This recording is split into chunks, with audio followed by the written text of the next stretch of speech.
April 30th, 1961. Antarctica. A 27-year-old Russian doctor is about to perform emergency surgery.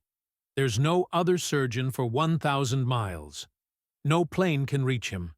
The weather is deadly. And his patient? Himself.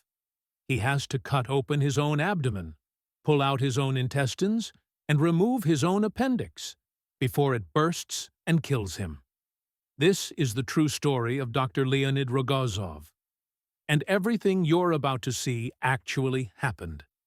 Leonid Rogozov was a young, ambitious Soviet surgeon.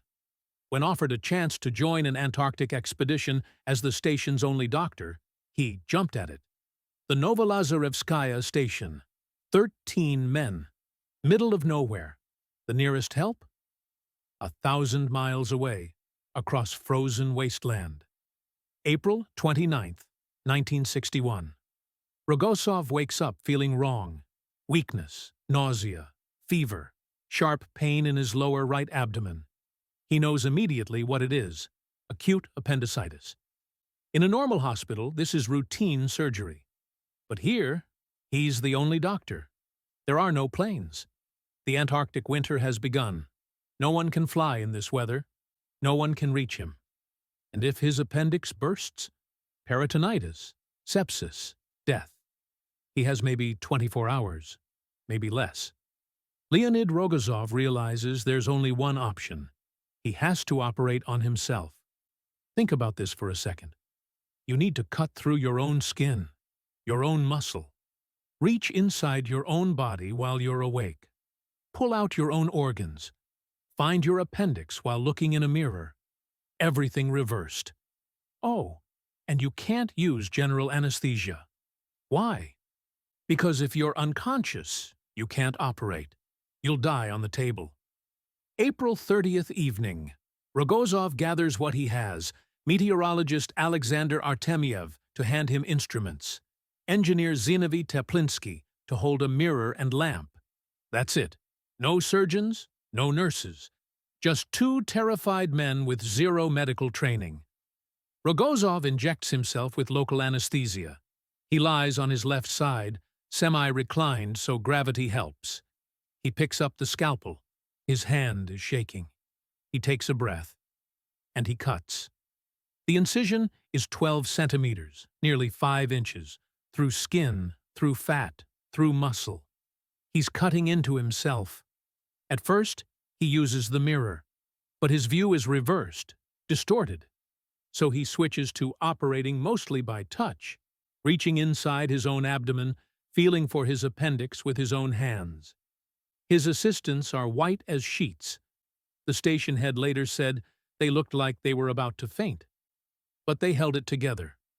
30 minutes in, Rogozov starts feeling weak, dizzy. His vision blurs. Every 5 minutes, he has to pause for a few seconds, catch his breath, fight the nausea. Then he makes a mistake. He accidentally tears part of his intestine, the cecum. Blood. He has to stop, sew it up, keep going. And then, finally, he finds it. The appendix. But when he pulls it out, his heart stops for a second. There's a dark stain at its base. It would have burst within 24 hours. If he'd waited one more day, he'd be dead. His hands feel like rubber. His heart rate drops. He's on the edge of passing out. Well, I thought, it's going to end badly. That's what he wrote in his diary. And all that was left was removing the appendix. He cuts it out. He cleans the area with antibiotics. He starts stitching himself back up, from the inside out. 1 hour and 45 minutes after he started, the surgery is done. He collapses. For 5 days, Rogozov lay in bed, burning with fever, wondering if the surgery had worked, wondering if infection would kill him anyway. On day 5, his temperature dropped. Normal. On day 7, he removed his own stitches.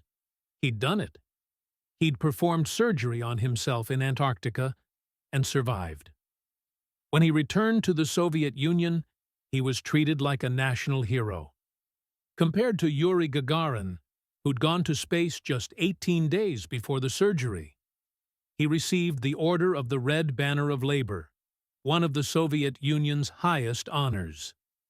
Letters poured in from around the world. Leonid Rogozov returned to Leningrad.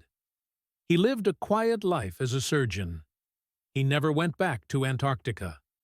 He died in 2000 at age 66. But what he did that night in 1961, operating on himself with nothing but a mirror, two terrified assistants,